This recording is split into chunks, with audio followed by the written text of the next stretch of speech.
This is a short video on leases, which is the lessee classification of capital operating lease for leases for the lessee. So let's go ahead and take a look at our first slide.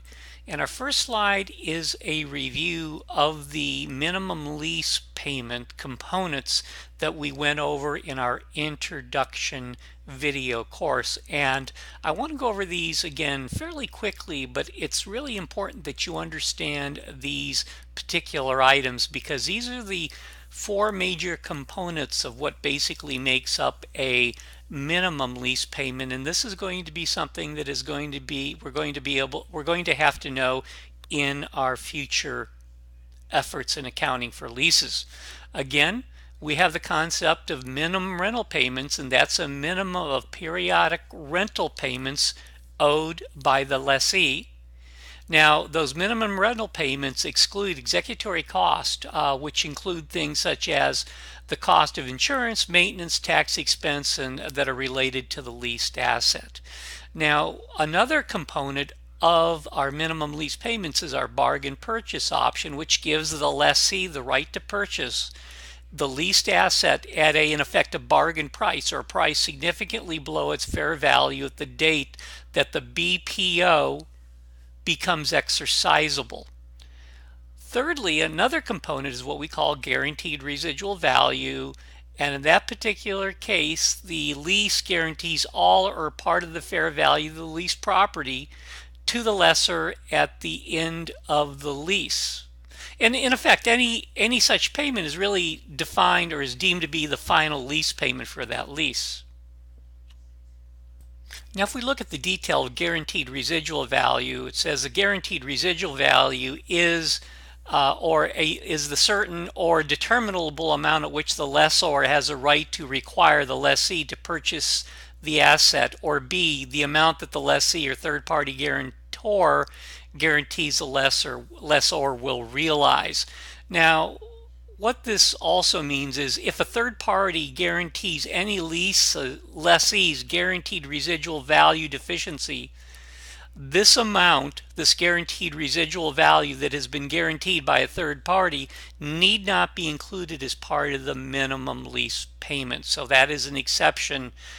You probably won't see that on the exam, but that is an exception to guaranteed residual value. Lastly, then, is non-renewal penalty, and that's a penalty that is paid if the lessee elects to not renew a lease or extend a lease at the end of the lease period. And again, you really need to remember what these components are because these components make up basic lease payments. Now, let's go on and see how a lessee is going to determine whether or not they should treat the lease as a capital lease or an operating lease. Now, it's not that the lessee has a choice. It's basically under what criteria does the lease fit under. So the question is here, something will be are there the presence of any of the following attributes in the lease agreement or any aside agreement to the lease? Okay, and also the lease must be non-cancelable. If we say yes, it's going to be a capital lease. If we say no, it's going to be an operating lease. So again, are there the presence of any of the following attributes in the lease agreements or any side agreement? Now, if we say yes, again, as I mentioned, it'll be a capital lease.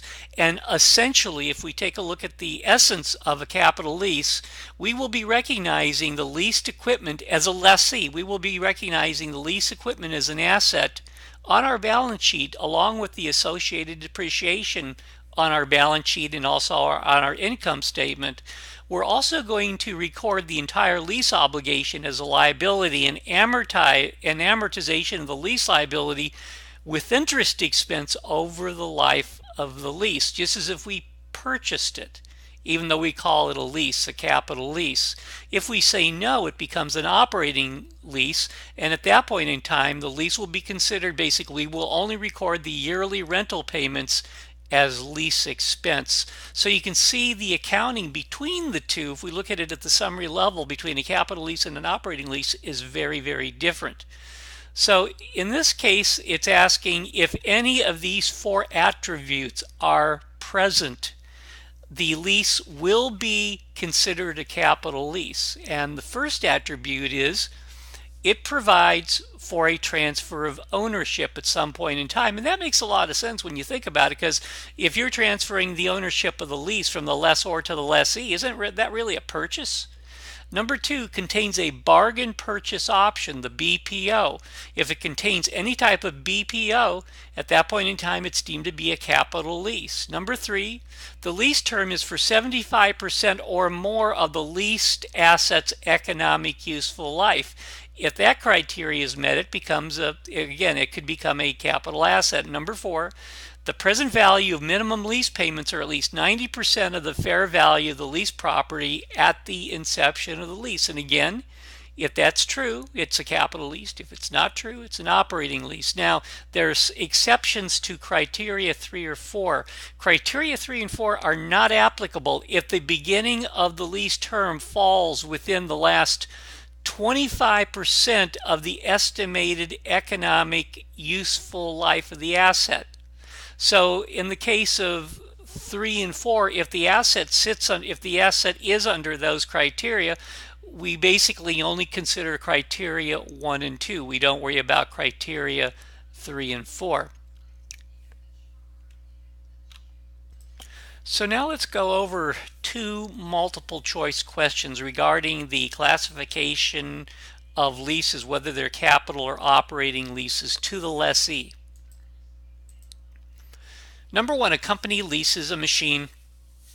Ownership of the machine reverts to the lessor when the 15-year lease expires. The machine is expected to have an economic life of 17 years. The present value of the minimum lease payments are $200,000, and the fair value of the machine at the time of the lease is $175,000. And the question is, what is the appropriate classification of this lease for the lessee? And let's remove the mystery at this point in time. And there's only 2 acceptable answers here. It's either going to be an operating lease or a capital lease. There is really no such thing as a leveraged lease or an installment lease.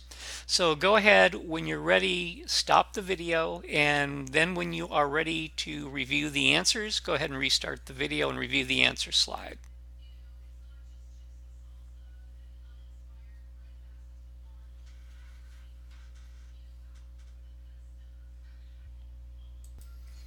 Okay, let's take a look at the answer to question 1. What is the appropriate classification of this lease for the lessee? And in this case, the correct answer would be C. This would be a capital lease. And if we take a look at the 4 criteria, the presence of any of the following attributes in the lease agreement or any side agreement, if we say yes to any of these attributes, it would be considered a capital lease. Okay, number 1 provides for a transfer of ownership, and the answer in that case, there is no transfer of ownership specified here. As a matter of fact, the asset resorts back to the lessor at the end of the lease. Number 2 contains a bargain purchase option, and there is no BPO mentioned in the question text. Number 3, the lease term is for 75% or more of the leased asset's economic useful life. And in this case, it's a 15-year lease, 17-year economic useful life of the asset. So that means the lease is for 88% of the economic useful life, which exceeds the 75%. So this would be a yes. And then the present value of the minimum lease payments are at least 90% of the fair value of the lease property at the inception of the lease. And again, if we take a look that the minimum lease payments are $200,000 times 90%, that's $180,000, and that's still higher than the fair value of the machine at the time of the lease of $175,000. So in this case, the criteria would be met for a capital lease. Let's take on number 2. Number 2, a company signed a 7-year lease for an asset having a 10-year economic life. The present value of the monthly lease payments equaled 82% of the asset's fair value. So at this point, we don't really have any numbers, but we're given the criteria we need to utilize to evaluate this lease. The lease agreement provides for neither a transfer of title to the lessee nor a bargain purchase option. At the end of the year, the lessee should report the following in their income statement. And again, you're given your 4 choices on the multiple choice. Stop your video, arrive at the answer, and when you're ready, go ahead and restart the video and review the answer slide. Okay, the answer to number 2, again, the question is at the end of the year, the lessee should report the following in their income statement. And in this case, it does there is a little additional information you're required to know. First of all, if it's a capital asset, it's going to, again, have some attributes where we're going to have to deal with depreciation, amortization, liability, and so forth. If we're talking about an operating lease, it's basically rental payments. So in this case, the answer would be C, rent expense equal to the year 4 lease payments. And again, this is basically if this was an operating lease, this is what we would see.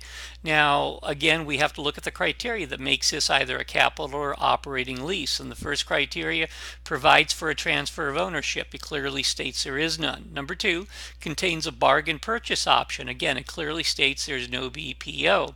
Number 3, the lease term is for 75% or more of the leased asset's economic useful life. In this case, it's a 10-year lease, 15-year economic useful life. So it's only 67%, not 75%. So this is a no. Number 4, then, the present value of the minimum lease payments are at least 90% of their fair value of the leased property at the exception of the lease. And in this case, it's 82%, so it's also no. So all of these are no. So therefore, this will be an operating lease, and the only thing we're going to record is the rent expense equal to the year 4 lease payments.